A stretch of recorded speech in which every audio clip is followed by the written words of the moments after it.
উচ্চ মাধ্যমিকে রাজ্যে চতুর্থ স্থান সহ মেয়েদের মধ্যে রাজ্যে প্রথম কোচবিহারের সুনীতি একাডেমির প্রতীচি রায় তালুকদার। তার প্রাপ্ত নম্বর 493। পড়াশোনার পাশাপাশি তিনি গান ও ছবি আঁকতে ভালোবাসেন।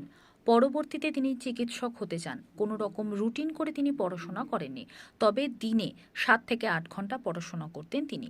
বাবা ও মা দুজনেই পেশায় স্কুল শিক্ষক। মানে আমার বিশ্বাস ছিল এরকম একটা রেজাল্ট হতে পারে। অবশ্যই হবে, এটা মাধ্যমিকের ক্ষেত্রে আজকাল ছিল, কিন্তু মাধ্যমিকে বলতে পারিনি কিন্তু এই উচ্চ মাধ্যমিকের পরে তো একটা মনে আশা ছিল, একটা বিশ্বাস ছিল ভগবান করছে করতে হবে। এবার যেন ওর যেন ফার্স্ট না হয়, ভগবানকে আমি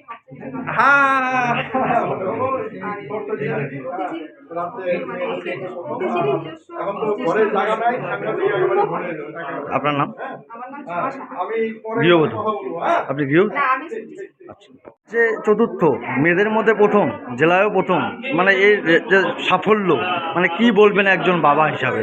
আমি আগেও বললাম যে ওর স্কুলের সমস্ত ম্যাডামদের সহযোগিতা, গৃহ শিক্ষক যারা ছিলেন তারা এবং আমরা সবাই মিলে আর কি সহযোগিতায় ও এই জায়গায় যেতে পেরেছি। মানে এটা আশা করেছিলেন যে এরকম একটা রেজাল্ট হবে আর কি? এরকম একটা মানে 1 থেকে 10-এর মধ্যে থাকবে এরকম একটা আশা করেছিলাম, কারণ ও মাধ্যমিকে 2 নম্বরের জন্য বেস্ট অফ 10-এ আসতে পারেনি। সেকেন্ডারিতে আসতে পেরেছে, এটা আমার ভালো লাগছে। কতক্ষণ ধরে পড়াশোনা করতে? না, পড়াশোনা ও আমাকে ফলো করতো, আমি তো একটু আর্লি ঘুমাই, তো ও আমার মতো ওই সিস্টেমেটিক মানে তাড়াতাড়ি ঘুমিয়ে ওই সিস্টেমেটিক পড়াশোনা, মানে খুব এক্সট্রা কোনো পড়াশোনা করতো না। মেয়ে বলছিল পড়াশোনার পাশাপাশি গান করতেও ভালোবাসতো, কি বলবেন? হ্যাঁ, গান করে, গান করতে কিছু মাঝখানে কিছুদিন বন্ধ ছিল, এখন আমার গান করে, আর্ট করে। আপনার নাম? আমার নাম প্রণব রায় তালুকদার। কোন পেশায় যুক্ত আছেন? আমি জেগি স্কুলের কেমিস্ট্রি শিক্ষক। রাজ্যে চতুর্থ স্থান অধিকার করলে, মেয়েদের মধ্যেও তো প্রথম, কি বলবে, কেমন লাগছে? খুবই ভালোই লাগছে। বাড়ির লোকেরা এতটা আনন্দিত যে আমিও খুবই আনন্দিত। মানে কতক্ষণ পড়াশোনা করতে? কতক্ষণ পড়াশোনা করতে? এমনি শেষ হচ্ছে 10 থেকে 12 ঘন্টা মতো পড়াশোনা করতাম। পড়াশোনার পাশাপাশি কি করতে ভালোবাসতে? আবার এমনি গান শিখেছি, আর্টও শিখেছি।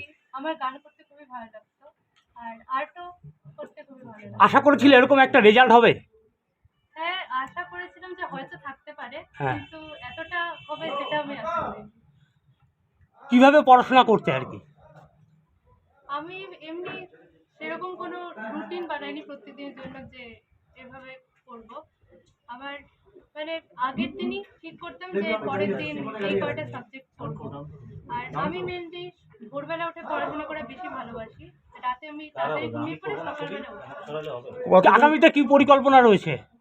আমার তো এমনি মেডিকেলে ইচ্ছা আছে, আমি নিট পরীক্ষাও দিয়েছি, এখন দেখা যাক যে কতটা হয়। কতজন গৃহ শিক্ষকের কাছে পড়তে? আমি এমনি 7 জনের কাছে